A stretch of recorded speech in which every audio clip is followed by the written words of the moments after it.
Oscar में नियाज खान और आप देख रहे हैं स्पोर्ट्स स्टार। भारत और ऑस्ट्रेलिया के बीच खेली जा रही बॉर्डर गावस्कर ट्रॉफी के दूसरे टेस्ट मैच पर उतरते ही चेतेश्वर पुजारा दुनिया के चंद उन खिलाड़ियों में शामिल हो गए हैं जो 100 टेस्ट क्रिकेट मैच खेल चुके हैं। भारतीय टेस्ट बैटिंग की बैकबोन चेतेश्वर पुजारा शुक्रवार को करियर का 100वां टेस्ट खेल रहे हैं। पुजारा दुनिया के उन चुनिंदा क्रिकेटर्स में शुमार हैं जिन्हें टेस्ट स्पेशलिस्ट का तमगा प्राप्त है। 35 साल के पुजारा परफेक्ट क्रिकेट बुक के शॉट्स के लिए भी जाने जाते हैं। वे आर्ट ऑफ हिटिंग के इस दौर में आर्ट ऑफ लिविंग की कला को संभाले हुए हैं। शांत स्वभाव के साथ क्रिकेट फैंस के दिलों में राज करने वाले पुजारा की क्रिकेट जर्नी उतार चढ़ाव भरी रही है। 17 साल की उम्र में मां को खो देने का गम हो या फिर 2009 में करियर खतरे में डालने वाली हैमस्ट्रिंग बोन इंजरी, पुजारा संकट की हर घड़ी में डटे रहे। जैसे वे विकेट पर क्रिकेट की हर परिस्थिति में डटे रहते हैं। ऐसे हुई शुरुआत। क्रिकेट का खेल पुजारा को विरासत में मिला है। उनके पिता पूर्व रणजी क्रिकेटर रहे हैं। पुजारा ने अंडर 14 क्रिकेट के दिनों में ही 13 शतक जमाकर संकेत दे दिया था कि उनके इरादे फौलादी हैं। कई साल तक सौराष्ट्र और पश्चिमी क्षेत्र के लिए पसीना बहाने के बाद चेतेश्वर पुजारा को आखिरकार 2010 में भारत की ओर से डेब्यू करने का मौका मिला। पुजारा उस दौर में टीम में आए जब भारतीय क्रिकेट बदलाव के दौर से गुजर रहा था। सचिन तेंदुलकर, राहुल द्रविड़ और वीवीएस लक्ष्मण जैसे बेहतरीन क्रिकेटर अपने करियर के आखिरी दौर में थे, जबकि सुरेश रैना और विराट कोहली जैसे युवा सितारे टेस्ट टीम के लिए दावेदारी पेश कर रहे थे। सीनियर खिलाड़ियों के रिटायर होने से पुजारा के सामने मौका जरूर था, लेकिन उन्हें टीम में जगह बनाने के लिए काफी मेहनत करनी पड़ी।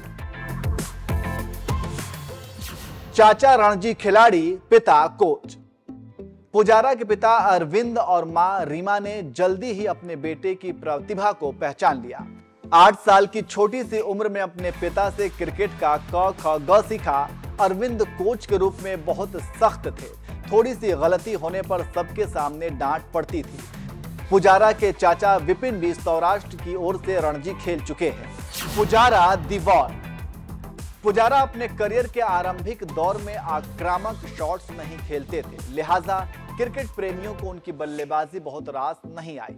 लेकिन अपने डेब्यू टेस्ट में ऑस्ट्रेलिया के खिलाफ बेंगलुरु टेस्ट की दूसरी पारी में पुजारा ने 72 रन बनाए थे। उसके बाद उन्होंने ऑस्ट्रेलिया के खिलाफ कई बेहतरीन पारियां खेली। ऑस्ट्रेलिया के खिलाफ पिछली 3 सीरीज के दौरान, जिसमें ऑस्ट्रेलियाई जमीन पर लगातार 2 जीत शामिल है, पुजारा टीम के पिलर साबित हुए। ऑस्ट्रेलिया के खिलाफ पिछली सीरीज में वे भले शतक नहीं बना पाए, लेकिन उनकी मौजूदगी भर से दूसरे बल्लेबाज पर दबाव काफी कम था। पुजारा की शानदार पारियां। पुजारा की बेहतरीन टेस्ट पारियों में अहमदाबाद में इंग्लैंड के खिलाफ दोहरा शतक, श्रीलंका के खिलाफ 2015 में कोलंबो टेस्ट में जीत दिलाने वाले नाबाद 145 रन और 2018 के एडिलेड टेस्ट की पहली पारी में 123 रन और दूसरी पारी 71 रन शामिल है। 2018-19 के ऑस्ट्रेलियाई दौरे के दौरान मजबूत गेंदबाजी के सामने पुजारा ने 521 रन बनाए और उन्हें मैन ऑफ द सीरीज चुना गया था। ऑस्ट्रेलियाई मैदान पर भारतीय क्रिकेट टीम की पहली टेस्ट सीरीज जीत में पुजारा की बल्लेबाजी का अहम योगदान था। पुजारा ने अब तक भारत के लिए 100 टेस्ट मैच खेले हैं। इस दौरान उन्होंने केवल 5 वनडे मैच खेला है। मुख्य रूप से टेस्ट क्रिकेटर पुजारा ने 99 टेस्ट मैचों में 19 शतक और 35 अर्धशतक की मदद से अब तक 7021 रन बनाए हैं। पुजारा के 13 साल लंबे करियर के बारे में वरिष्ठ खेल पत्रकार विजय लोकपल्ली कहते हैं, चेतेश्वर पुजारा को करियर के शुरुआती दौर से ही पता था कि वनडे में उन्हें सीमित मौके ही मिलेंगे। वे बहुत आक्रामक बैटिंग करने वाले बल्लेबाज नहीं हैं। उनकी स्ट्राइक रेट भी प्रभावी नहीं है। राहुल द्रविड़ विकेट कीपिंग भी कर लेते थे, इससे उनके वनडे करियर को मदद मिली। ऐसा पुजारा के साथ नहीं हुआ। टेस्ट करियर के तौर पर पुजारा की खासियतों के बारे में लोकपल्ली कहते हैं, केवल टेस्ट खिलाड़ी के तौर पर पुजारा ने लंबी पारियां खेलने पर ध्यान फोकस किया। इससे उन्हें भी फायदा मिला और टीम को भी। जब भी आलोचकों ने टीम में उनकी मौजूदगी पर सवाल उठाए हैं, तब उन्होंने कहीं ज्यादा शानदार पारियों के साथ वापसी की है। कंसिस्टेंसी और कठिन मेहनत उनकी मजबूती रही है। 2009 में टूटी हैमस्ट्रिंग बोन शाहरुख खान ने मदद की। 2009 में साउथ अफ्रीका में इंडियन प्रीमियर लीग में कोलकाता नाइट राइडर्स की ओर से खेलते हुए पुजारा की हैमस्ट्रिंग बोन टूट गई। ऐसे में परिवार वाले उन्हें राजकोट लाना चाहते थे, लेकिन टीम के मालिक शाहरुख ने पुजारा के परिजनों से बात की और उन्हें साउथ अफ्रीका में पुजारा की सर्जरी कराने के लिए राजी किया। शाहरुख का तर्क था कि रग्बी खिलाड़ियों को इस तरह की चोट लगती है और वहां के डॉक्टर इसकी सर्जरी अच्छे से करते हैं। शाहरुख ने पुजारा के पिता का पासपोर्ट बनाया और उन्हें साउथ अफ्रीका ले गए। आलोचकों को हर बार जवाब। पिछले 2 साल में पुजारा बल्ले से बहुत कामयाब नहीं रहे हैं। आलोचक टीम में उनकी जगह को लेकर भी सवाल उठाते रहे। कुछ पारियों में वे सस्ते में आउट हो गए। टेस्ट टीम से अजिंक्य रहाणे के बाहर होने के बाद पुजारा का स्थान भी संकट में आ गया था, लेकिन पुजारा ने इन आलोचकों से उबरते हुए वापसी की। पहले तो 2022 में काउंटी चैंपियनशिप में उन्होंने काफी रन बटोरे। इसके बाद दिसंबर 2022 में बांग्लादेश के खिलाफ 3 साल के अंतराल पर टेस्ट मैचों में शतक जमाया। हाल में एक प्रेस कॉन्फ्रेंस में वे अपने 100वें टेस्ट को लेकर खासे उत्साहित दिखे।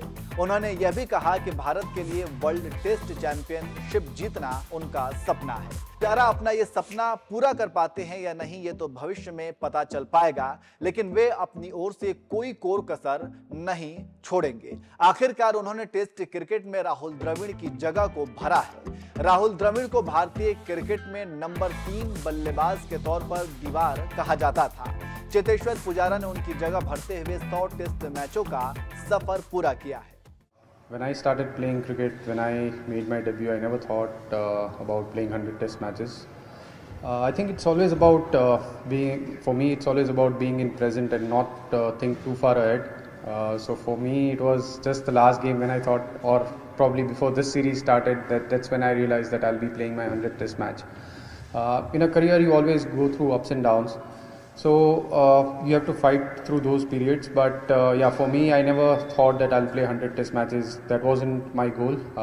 I've always been a player who wants to do well in each and every test match and in each and every test series. So yeah, that is something, 100 test match is something which happens throughout the journey, and that is something which you can't aim for. But yeah, as long as you continue playing good cricket, eventually that happens.